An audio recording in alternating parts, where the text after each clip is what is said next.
Psychiatric nursing students need to be able to assess and identify potential and actual patient safety concerns at the beginning and throughout their shift. This video will demonstrate a bedside patient safety check. So to start off with, what I'm going to do is I'm going to be entering my patient's room, and as I enter my patient's room, I'm just going to perform hand hygiene, and then I'm going to be looking at my patient and assessing my patient. I'm going to start off with assessing my patient's ABCs. So that's their airway, their breathing, and their circulation.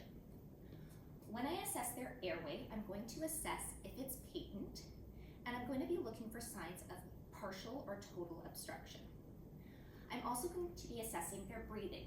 Does their breathing look regular and easy, or am I seeing signs of respiratory distress? I'm also going to assess the patient's circulation, and those would be signs of inadequate tissue perfusion, such as pale and cool extremities. Another thing that I would like to look at is just any cognitive risk factors that would be concerning. So for example, if my patient was showing signs of aggression, agitation, or suicidal ideation, even confusion, that would be something concerning that could put the patient at an increased risk and myself. Lastly, the other thing I'm going to look at in terms of the patient is the patient's position in the bed to ensure that they are in a safe position that promotes adequate breathing and prevents them from falling. Once I've assessed my patient, I'm going to move on to assessing the surrounding environment. And what I'm going to do is I'm going to start with the actual bed. So to start with, I'm going to look to make sure that we have at least one side rail up. So you need a minimum of one side rail up and a maximum of 3. You do not want to have 4 side rails up because 4 side rails can be considered a restraint and can actually increase the severity of a fall. So I'm going to, just with this patient, at least raise one side rail just to ensure that those side rails are up. We'll put one up over here too. The next thing I'm also going to do is I'm going to look at the bed to make sure that it's locked. So you'll find, depending on the bed, there's going to be different levers, but you can see that if I move this lever up, I can move it will cause the bed to shift. So I always want to make sure that the lever is down in the locked position, and that's just to reduce the patient's falls. If a patient were to get up and the bed was unlocked, the bed would slide out beneath them. You can also just test that too, just by pressing lightly on the bed, and that will let you know if it's locked or not.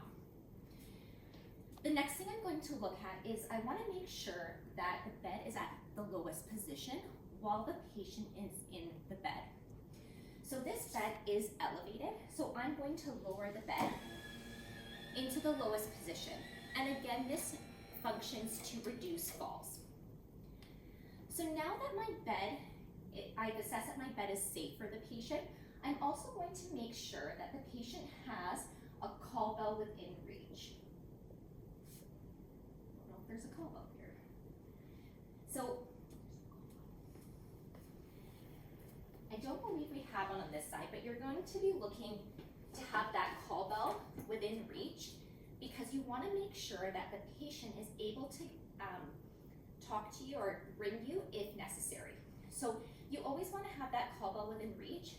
If you look at this bed, what I would do for this patient is I would just tie it over here so that that patient could have that call bell right there available. The next thing that I'm going to do is also just make sure that they have personal belongings or mobility aids within reach to reduce falls. And I'm also going to make sure that my surrounding environment is clutter-free. That can cause tripping hazards if there's excess clutter around. And you just want to make sure that there's a clear pathway to the bathroom.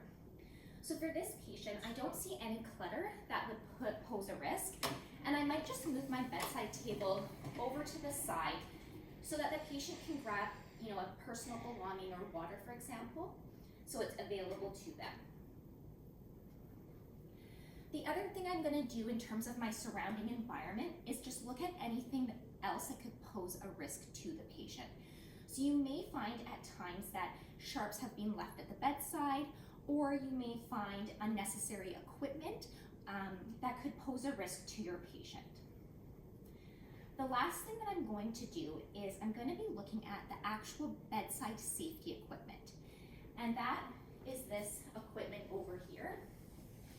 I want to assess that I have the appropriate equipment and that the equipment is functioning in case there is a medical emergency. So the first thing that I'm going to look at is my patient's oxygen.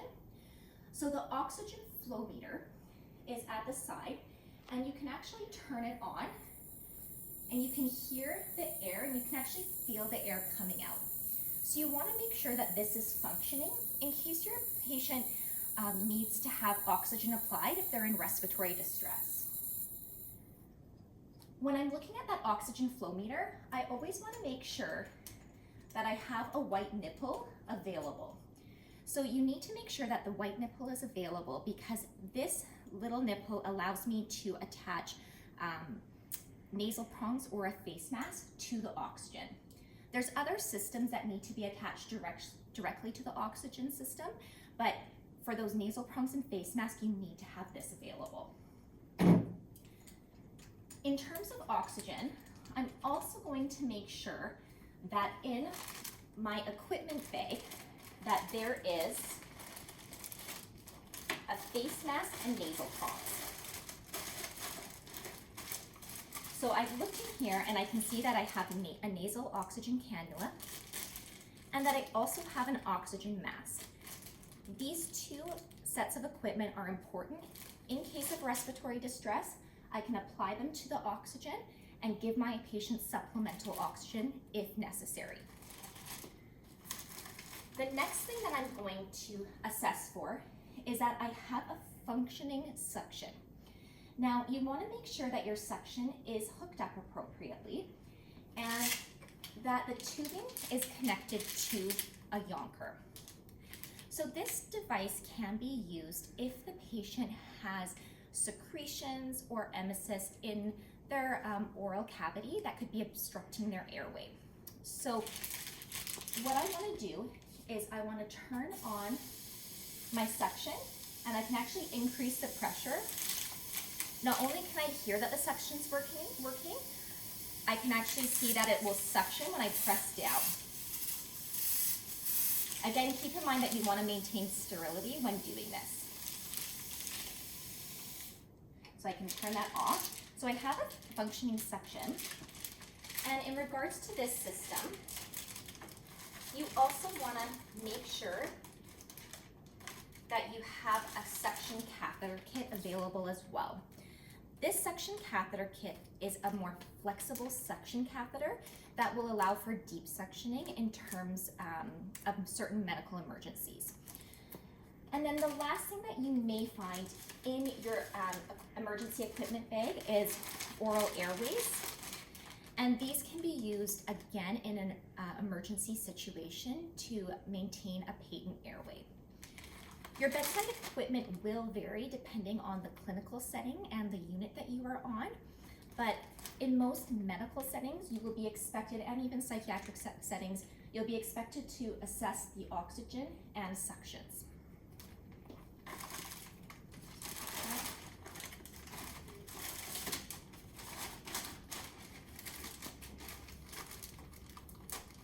All right, so that is the main components that you will have in your bedside and patient safety checks. You're going to be first assessing your patient, then you want to assess the surrounding environment, and then you can assess your bedside equipment to make sure it's functioning.